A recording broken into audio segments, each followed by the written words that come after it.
Hi, it's Steve. Today we'd like to show you how to change the lid switch on your washer. It's a really easy job. All we're going to need is a 5/16 nut driver and a small flat blade screwdriver. Let me show you how we do it.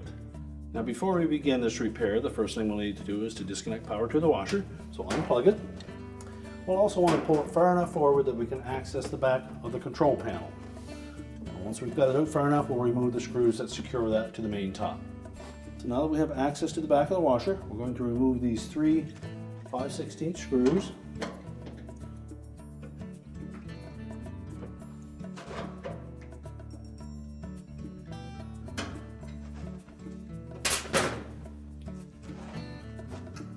And we'll just lift up slightly on the back of that control panel, unhook the feet on the front, and then we're just going to let that hang down over the back of the washer. Next, we'll disconnect the wire harness to the lid switch. So grasp the connector on the harness, and pull it straight out of the switch. Then we're going to lift up on this little mounting tab at the back of that switch to release it.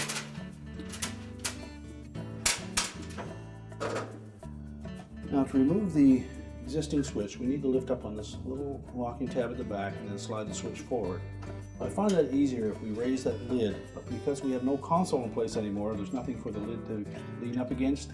So if you can, have somebody else hold that for you, steady. And we're just going to lift up on this little tab at the back, slide that switch forward, and lift it out of the opening. And discard the old switch.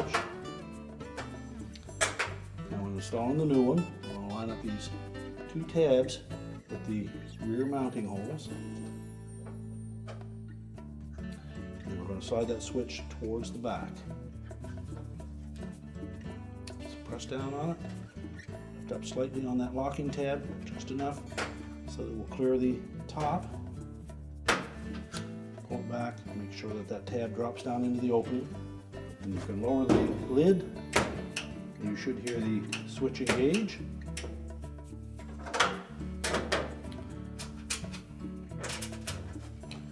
Now next we'll reconnect the harness to that switch.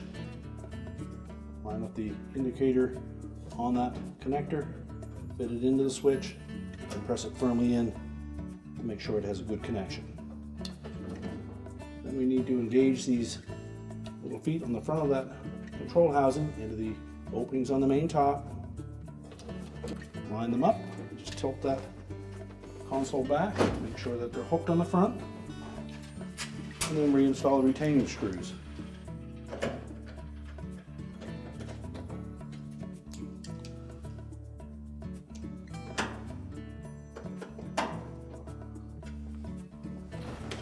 And now we can put the washer back into position. Now ready to reconnect the power, and our repair is complete.